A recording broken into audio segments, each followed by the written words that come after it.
ఏముంటుంది అన్న దీంట్లో పాలు చక్కెర రవ్వ మీకేం పెద్ద రేట్ ఏం పడదు. మాకు వచ్చేసి 700 రూపీస్ అలా పడతాయి అనమాట. 200 రూపీస్ మిగులుతాయి.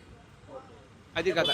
ఇప్పుడు వాళ్ళ డౌట్ ఏందో తెలుసా, ఇప్పుడు ఇన్ని బండ్లు పెట్టుకున్నారు, 10 రూపాయలకు నువ్వు కోవా కలిపి బండి ఇస్తున్నావు కదా, ఈయనకి 10 రూపాయలకి ఇస్తే ఈయనకి ఎంత మిగులుతుంది అని చెప్పి 10 రూపాయలకు అమ్ముతున్నాడు. ఇది కల్తే కాబట్టి 10 రూపాయలకు అమ్ముతున్నాడు. దానికి ఏం చెప్తారు మీరు? చెప్తున్నా కదా నీకు, ఏం చెప్తున్నా, పాలు చక్కెర రవ్వ కలుపుతున్నాం అంటున్నాం. అంటే ఆ 3 కలిపితే మాకు ఆటోమేటిక్ తక్కువనే వస్తుంది, ఎవరికైనా తక్కువనే వస్తుంది. అలా అమ్మితే 250 రూపీస్ పడతాయి అనమాట. ఒక్కొరికి ఒక పీస్ మీద 250 రూపీస్ మనకు ప్రాఫిట్ వస్తుంది. కాబట్టి మనం అమ్మొచ్చు.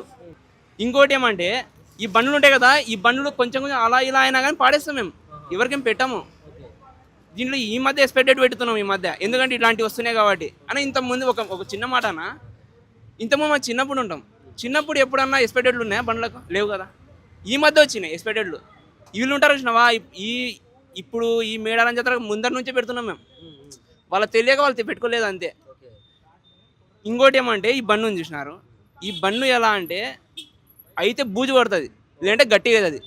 అప్పుడు మనుషులకు తెలుస్తుంది ఆటోమేటిక్ స్మెల్ వస్తుంది బండి అనేది. మనుషులు ఏం తిక్కోరు కదన్నా, తింటారు మామూలే అని చెప్పనీకే. వాళ్ళకి తెలివి ఉంటుంది, అన్నీ ఉంటాయి, తింటున్నారు వాళ్ళు కూడా.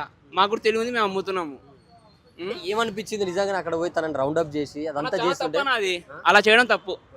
కేవలం హిందువులకే అమ్ముతున్నారంటే ఎంతమంది ముస్లింలు ఉన్నారు, ఎంతమంది క్రిస్టియన్స్ ఉన్నారు, ఎంతమంది హిందువులు ఉన్నారు, అందరికి అమ్ముతున్నాము కోవ బండ్లు. మేము కూడా తింటాము.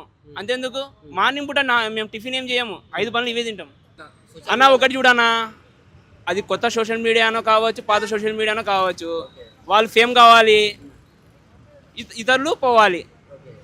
10 రూపాయలు దాని మీద మీరు చేసినారనుకోండి, బాగా ఫేమ్ అవుతుంది. అదే పెద్ద పెద్ద 5 స్టార్ హోటల్ చేయమని చూద్దాం పోయి, చేస్తారా? చేయలేరు. అంతెందుకన్నా, స్ప్రైట్ బాటిల్ ఉంది, థమ్స్అప్ ఉంది, మజా ఉంది, అవన్నీ ఉన్నాయి. ఎక్స్పెక్టెడ్లు ఇస్తాడు, ఎన్ని రోజుల నుంచి వస్తుంటాయి అవి. కానీ ఈ 2-3 రోజులకి ఎందుకు ఏమవుతుంది అన్న? కాదు కదా, ఏం కాదు కదా, మంచిగానే ఉంటుంది, ఇది తినొచ్చు, ఏం కాదు.